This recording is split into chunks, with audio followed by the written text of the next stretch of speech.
Hello everyone, my name is Manny Soto. Well, you can tell everybody.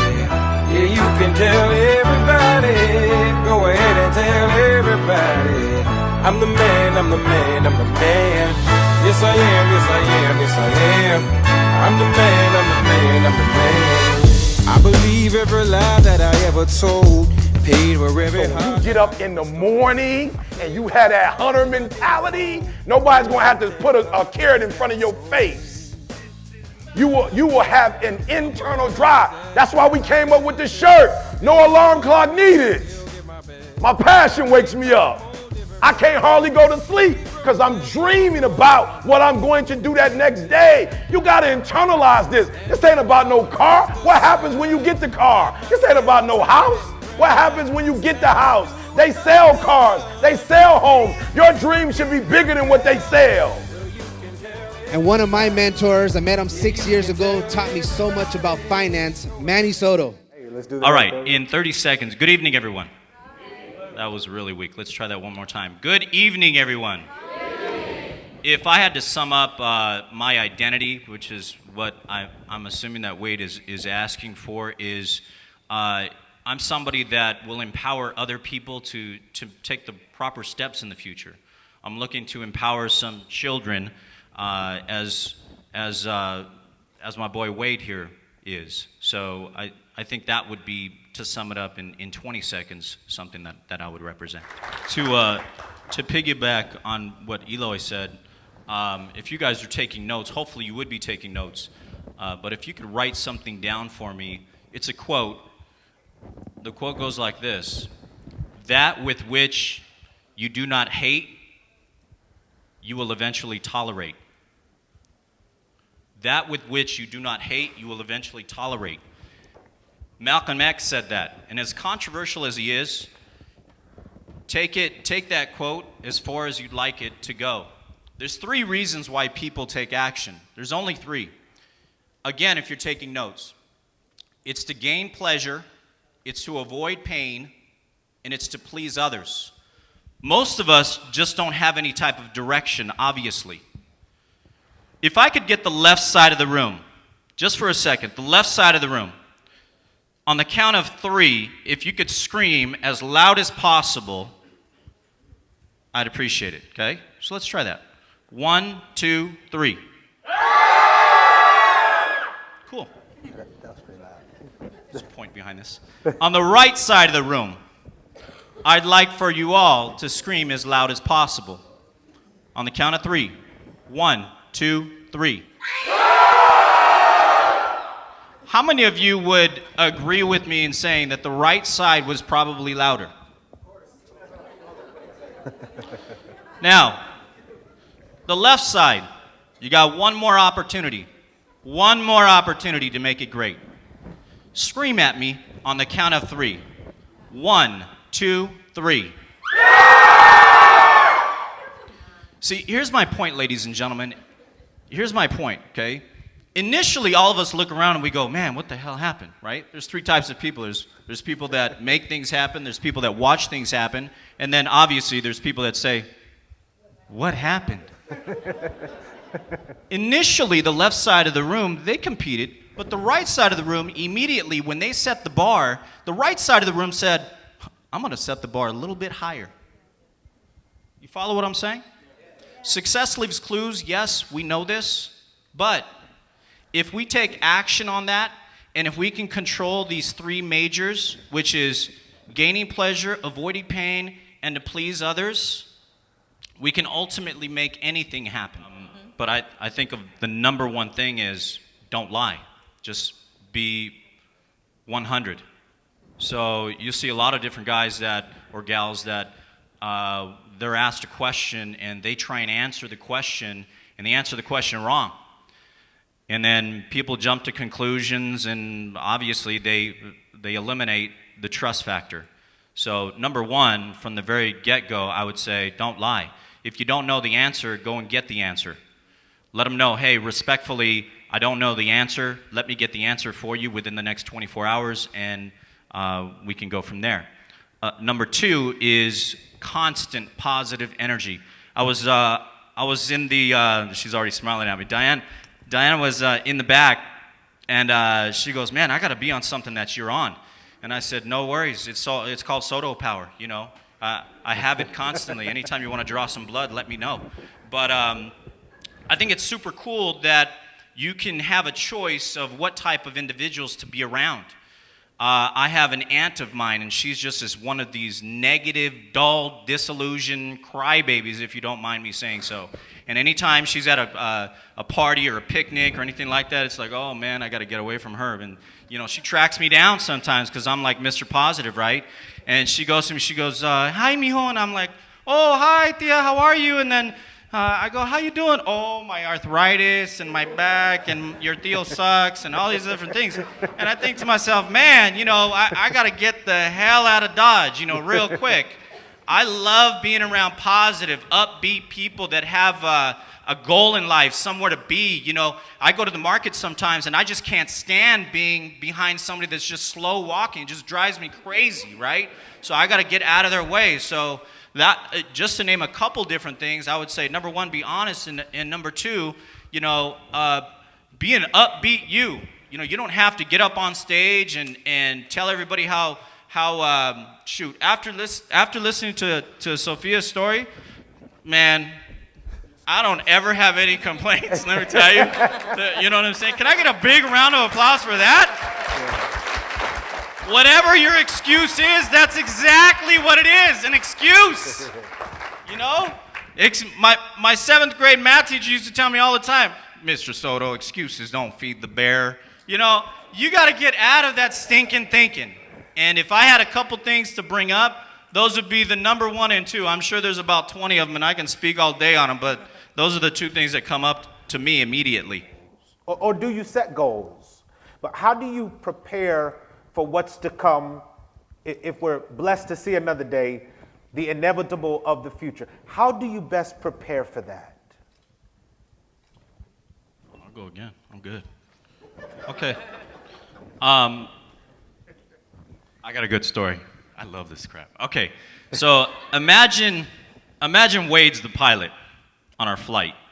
Anybody, by show of hands, how many of us want to go on vacation? You said that was the, whoa. Yeah, you just don't want to imagine me, right? The pilot, though. Someone scream out a place to me.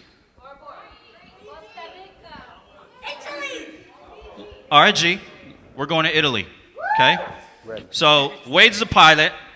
Wade says on his loudspeaker, he says, good evening, everyone. I'd like to welcome everyone to our flight. We're going to Italy today. I want to let everyone know that I have no directions on how to get there. Sounds right. I don't have a clue. We're probably going to run out of gas. And by the way, I don't know how to fly. Would that be a dangerous flight to take? You're onto something, though. It's unbelievable how everybody gets into a plane and they have no clue. They got a literal blindfold on, and then they try and coach people. One thing I've learned in the several mentors that I have had is that never take advice from somebody more messed up than you are. You follow what I'm saying? I probably have, that came out to come and see here, maybe 3-4 guys that make millions of dollars on an annual basis. I mean, I got one guy that probably has close to $200 million of a net worth sitting in the audience right now. That particular person had to have some type of goal in the future. Does that make sense, everybody? Say aye. Terrific. Everyone's on board the plane. So when I look at some type of journey in the future, what I used to do and what I was taught was a step-by-step goal-setting process to become what I want to become in the future. And what I've found was that, yes, it was difficult, but if I just, in the moment, think about what makes me happy, I now can think about that and actually feel that. Let me explain by illustrating a story, okay? Because stories sell, facts tell, right? So if I walk to the ATM machine, I was telling my buddy in the back this story. If I walk to the ATM machine and I go in, I put my little debit card in there and it spits out $100 to me. And I literally get back $3,762 inside of that as a receipt back. You know how you see it? But now go a step further and actually feel it. Feel what it would look like and feel like. And what would you do? You know, if I put $1 million in your checking account right now, what kind of car would you drive? What kind of attitude would you have?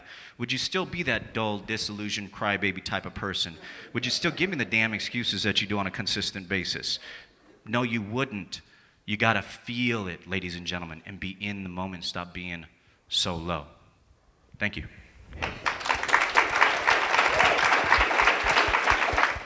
Ladies and gentlemen, if all of you guys can think about a triangle, okay? And at the tip top of the triangle, there's something called your physiology. This is how to control your emotions, okay? At the bottom left is your focus, and the bottom right is your self-talk. And that's exactly what Eloy was talking about right now, is his self-talk. But as much as we'd like to concentrate on others, the number one thing that we all think about is ourselves. I'll be the first one to tell you guys, okay? And it's the most difficult thing to actually give away and push away, okay? Because we are all egomaniacs. So I'm going to tell you all a story really quick. And those of you that have been text messaging or the guys in the back that still haven't taken a seat, as a matter of fact, if you guys would sit down, let's actually get in the moment. Does that make sense? So if I could get everybody to sit down, sit up straight, let's take some notes, okay? Even you big timers. I want to tell you folks a story, and I'd like you all to get in the moment of giving, okay? So clear your minds for a second, put your cell phones down, put them on silent, turn it off, give me 5 minutes of your attention, okay? All right. In Brooklyn, New York, there's a school that caters to learning disabled children. At a fundraiser dinner, the father of a student delivered a speech that would never be forgotten by all who attended. After extolling the school and its dedicated staff, he cried out, "Where is the perfection in my son, Shia? Everything God does is done with perfection. But my child cannot understand things as other children do. My child cannot remember facts and figures as other children do. Where is God's perfection in that?" The audience was shocked by the question, pained by the father's anguish, and stilled by the piercing query. "I believe," the father answered, "that when God brings a child like this into the world, the perfection that he seeks is in the way people react to that particular child." He then told the following story about his son, Shia. One afternoon, Shia and his father walked past a park where some boys Shia knew were playing baseball. Shia asked, "Do you think they'll let me play, Dad?" Shia's father knew that his son was not at all athletic and that most boys would not want him on their team. But Shia's father also knew and understood that if his son was chosen to play, it would give him a sense of belonging. Shia's father approached one of the boys on the field and asked if Shia could play. The boy looked around for guidance from his teammates. Getting none, he took matters into his own hands and said, "We're losing by 6 runs and the game is in the 8th inning. I guess he can be on our team and we'll try to put him in at bat in the 9th inning." Shia's father was ecstatic as Shia smiled broadly. Shia was told to put on a glove and go out and play in right field. In the bottom of the 8th inning, Shia's team scored a few runs but was still behind by 4. In the bottom of the 9th inning, Shia's team scored again and now had 2 outs and the bases loaded with the potential winning run on base. Shia was scheduled to be up. Would the team actually let Shia bat at this juncture and give away their chance to win the game? Surprisingly, Shia was given the bat. Everyone knew that it was all but impossible because Shia didn't even know how to hold the bat properly, let alone hit with it. However, as Shia stepped up to the plate, the pitcher moved a few steps in to lob the ball softly so Shia could hit and at least make contact. The first pitch came in, and Shia swung clumsily and missed. One of Shia's teammates came up to Shia, and together they held the bat and faced the pitcher, waiting for the next pitch. The pitcher again took a few steps forward to toss the ball softly towards Shia. As the pitch came in, Shia and his teammate swung the bat, and together they hit a slow ground ball to the pitcher. The pitcher picked up the slow grounder and could have easily thrown the ball to the first baseman. Shia would have been out, and that would be the end of the game. Instead, the pitcher took the ball and threw it on a high arc to right field, far beyond the reach of the first baseman. Everyone started yelling, "Shia, run to first! Run to first, Shia!" Never in his life had he run to first. He scampered down the baseline, wide-eyed and startled. By the time he reached first base, the right fielder had the ball. He could have thrown the ball to the second baseman that would have tagged out Shia, who was still running. But the right fielder understood what the pitcher's intentions were. So he threw the ball high and far over the third baseman's head. Everyone yelled, run to second, Shia!" Shia ran towards second base as the runners ahead of him deliriously circled the bases toward home. As Shia reached second base, the opposing team's shortstop ran to him, turned him in the direction to third base, and shouted, run to third, Shia!" As Shia rounded third, the boys from both teams ran behind him, screaming, "Shia, run home!" Shia ran home, stepped on home plate, and all 18 boys lifted him on their shoulders and made them his hero.